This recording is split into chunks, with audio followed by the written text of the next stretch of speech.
Alright, so this is an old box table, originally mounted under a big radial arm drill press, and I found it on Facebook Marketplace for a decent price, and after a little negotiation, I think I got a great deal. Basically, it's a massive cast iron cube with T-slots on two faces. It's super solid and heavy too. It should weigh around 350 kilos. So I definitely need to build a sturdy base to raise it up a little and support the kind of use that I have in mind. I picked it up because I think it will make for a great fixturing station for a fly press, shears, or setting up small forging jigs, and even just as a secondary work surface. I feel like it's going to be really handy to have in the forging area, especially since you can drop hot stuff on it and it won't be a problem at all. So yeah, it should make for a great addition here. But as you can probably see, it's pretty rusty, so the first thing I need to do is give it a decent cleanup. I'll start by vacuuming off all the loose debris and dust, just quite a bit, and then I'll take off a few of these bolted on parts that I won't be needing for how I plan to use it, and finally remove the rust. I'll just use a wire wheel on the angle grinder, and I'll be doing that all outside, because the last time I wire brushed something like this inside the shop, and that was the massive surface plate I used for the workbench build, I ended up with red dust on everything for weeks. Not that fun to clean up. So let's get to work.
Alright, now that the cube is mostly cleaned up, I can start working on the base.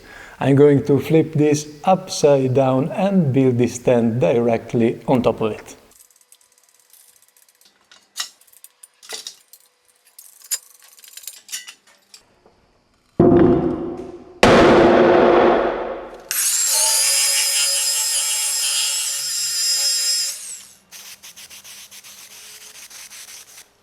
I'll be using mostly leftovers and scrap materials from previous projects, so the frame won't be perfectly symmetrical, but I'll be welding some thick stuff together, so it should be plenty rigid and solid enough for what I need. I'll start off by making the 4 legs, so let's move over to the workbench and prepare those. I'm using these leveling feet with M16 threads, so I need to cap the tubing for the legs and weld in a nut so I can thread the feet in and out later, and I'm planning to weld the nut on the inside of the tubing to keep the outside looking clean. And for this build I'll be using something new in the workshop, this MIG welder from Arccaptain. I never owned a MIG welder before, so I am excited to try this out. This is the Arccaptain MIG 200, a multi-process inverter welder that supports MIG, flux core, lift TIG and stick. It's got a built-in synergic mode which makes setup easier for beginners, and it runs on both 110 and 220 volts, so it's really versatile whether you're in a small shop or just getting started with welding. Arccaptain is also sponsoring a giveaway for this video. They're offering 3 sets of welding gear. In each set include a digital auto-darkening welding helmet and a pair of Arccaptain welding gloves rated for high heat resistance. Big update, the giveaway just got even better. Arccaptain is now giving away 5 full sets of gloves and helmets, and one of them will be their top-tier helmet, which comes packed with advanced features like multiple adjustment levels for sensitivity and ergonomic comfort customization. I picked the Venom design, which looks amazing, but there are other great options on their website too, definitely worth checking out. To enter, all you have to do is to subscribe to Arccaptain's channel and mine and leave a comment on this video letting me know how many years it's been since you got yourself a proper new pair of welding gloves, and then follow the link in the video description to submit your email. And next week the winners will be randomly selected and Arccaptain will ship the gear directly to you. So thanks Arccaptain for supporting this project, and now let's start welding and see how this machine performs.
Alright, so all the welds are done, and I gotta say, for my first time using a MIG welder, I'm pretty happy with how they turned out. Now, I'm definitely not an expert, but I tried running fairly high amperage to make sure I got proper penetration, and I think it worked. There are a couple of spots where I probably ran a bit too hot, and maybe a few joints where I didn't have the material quite right, or I didn't clean the rebar pieces as well as I should have, but overall, for what this is going to be, I think it worked great. I am actually impressed with the Arccaptain MiG 200, no complaints at all. And for this being 5mm thick steel, the welds look great to me. The arc was really consistent the whole time, and overall I think the welder did a great job. It pushes wire fast and smooth, and compared to welding the same kind of material with stick welder, like I did on the legs for this workbench for example, this was much easier. Stick welding definitely works and it tolerates dirtier material, but you spend a lot more time cleaning up afterwards. With the MIG I can just go in with a flap disc, clean up the corner, and it's done. It's super satisfying. So we are getting closer to the end now. This just needs a quick cleanup here on the underside. I'll degrease it and scuff it up with a Scotch-Brite pad to prep it for paint. Then I'll do a quick coat of rust converter followed by black spray paint. Nothing fancy, but it will be just fine for this. I'll also paint the stand black as well to match. And after that, we'll flip the cube right side up, mount it onto the stand and thread in the leveling fit to get everything nice and stable. So let's finish this.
Here you have it, the cube is now ready to be used and I love it.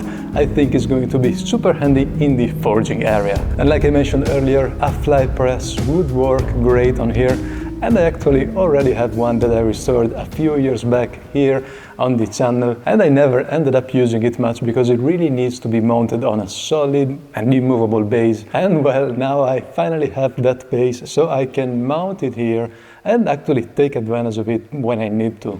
I also have a massive shear that I want to set up on this table. It still needs a full restoration, but once it's ready, the stand will be the perfect place for it. I really like shears, they're super satisfying to use. And finally, before anyone asks, no, the adjustable feet won't break. Yes, they're plastic, but they're made here in Italy and rated for 1,400 kilos each. And with 4 of them, that gives a combined load capability of over 5,000 kilos. That's roughly 1,100 pounds, which is way more than what I got here. Even with the cube, the base, shear and fly press all stuck on top, we are still under 600 kilos, so there's plenty of margin. So that's it. I hope you enjoyed this video, and definitely keep an eye out for the shear restoration project coming sometime soon. Huge thanks again to Arccaptain for supporting this video, and if you haven't already, check out the giveaway details in the description. Thank you so much for watching, and I'll see you soon in the next project. Bye bye.